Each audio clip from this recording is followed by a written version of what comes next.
दोस्तों मारी गुज्जूनी मौज चैनल में आपનું સ્વાગત છે। આજના વિડિયોમાં આપણે વાત કરવા જઈ રહ્યા છીએ કે ફાઇનલી આજે તો કાજલબેન બાને લેવા તેમના સાસરીએથી મહેમાનો આવવાના છે। તો આજે તો કાજલબેન અને દિવ્યાંશ તેમના ઘરે જવાના છે અને આજે રણજીતભાઈ પાર્વતીભાભી હોસ્પિટલે અચાનક કેમ ગયા, કોણ બીમાર થયું છે, કોને લઈને તેઓ હોસ્પિટલ ગયા અને મહેમાનોમાં કોણ કોણ આવ્યું હતું। ફાઇનલી કાજલબેનની આ વસમી વિદાય વખતે તો જુઓ તો ખરા કે કેવા કરુણ દ્રશ્યો સર્જાયા, તેઓ પિતાને ભેટી પડ્યા। દોસ્તો એકદમ વસમી વિદાયની વેળા હતી। આ બધું જ તમને વિડીયોમાં લાઈવ જોવા મળશે। તો મારી ચેનલ ઉપર નવા હોય તો ચેનલને ફટાફટ લાઈક શેર અને સબસ્ક્રાઇબ કરી દો।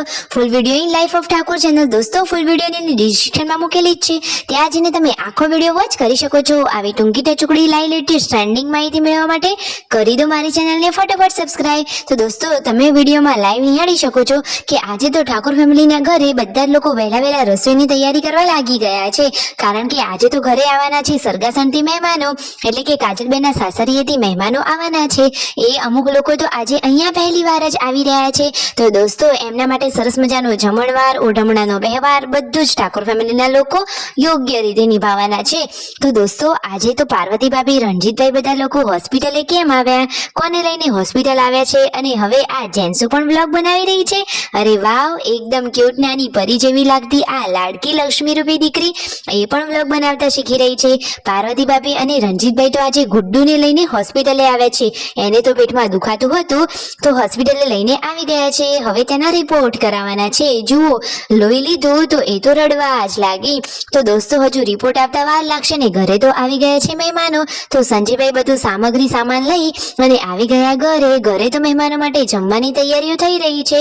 જુઓ આ બધો સામાન લાવ્યા હતા, હવે ફાઇનલી ગુડ્ડુની દવા પણ લઈ લીધી અને પાર્વતી ભાભી પણ ઘરે આવી ગયા।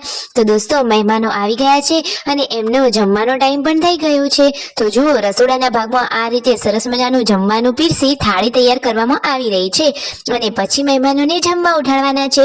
દોસ્તો જુઓ શિલ્પા ભાભી સરસ મજાના પરોઠા બનાવી રહ્યા છે અને ભગી ભાભી પરોઠા શેકી રહ્યા છે અને પૂનમ ભાભી સરસ મજાની થાળી સર્વ કરી રહ્યા છે। કાજલબેન પણ તેમને હેલ્પ કરી રહ્યા છે। આ રહ્યા કાજલબેન, તમે વિડીયોમાં લાઈવ જોઈ શકો છો। જો ગરમા ગરમ પરોઠાની ડીશો કાજલબેન લઈ જઈ રહ્યા છે। તો દોસ્તો મહેમાનો માટે રસોઈમાં કઈ વાનગી બનાવી છે અને તૈયાર આઈટમ કઈ લાવ્યા છે, એટલે કે આખી ફૂલ ડીશ કેવી છે તમે વિડીયોમાં લાઈવ નિહાળશો। જો અહીંયા મહેમાનોને જમવા બેસાડી દીધા છે અને પછી વધારાના વાસણ એ કાજલબેન અને પૂનમ ભાભી, પાર્વતી ભાભી માંજવા બેસી ગયા છે। અમુક ઘરના લોકોને તો હજુ જમવાનું પણ બાકી છે, એટલે કે પહેલા મહેમાન જમશે અને પછી ઘરના લોકો।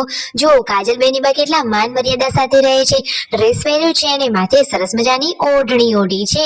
રણજીતભાઈને તો લાગી હતી ભૂખ, કારણ કે વાગી ગયા હતા બપોરના 2:30, એટલે ભૂખ તો લાગે જ નહીં, તો એ તો સૌથી પહેલા જમવા બેસી ગયા। પછી પૂનમ ભાભી, પાર્વતી ભાભી, શિલ્પા ભાભી, તેમના મમ્મી, તેમના દાદા બધા જ લોકો સાથે જમવા બેસી રહ્યા છે। જુઓ સંજયભાઈ અને રાકેશભાઈ પણ આ બાજુ જમવા બેસી ગયા છે। આ રીતે આખું ફેમિલી સાથે બેસી અને જમી રહ્યું છે। જુઓ અને આજે તો કિંજલબેનની બાને પણ જમવાનું કહ્યું હતું, તો આ કાજલબેન અને કિંજલબેન અહીંયા બેસીને જમી રહ્યા છે। ફાઇનલી બધા જ લોકોએ જમણવાર પૂરો કર્યો અને પછી દોસ્તો મહેમાનોનો જવાનો ટાઈમ પણ થઈ જ ગયો હતો।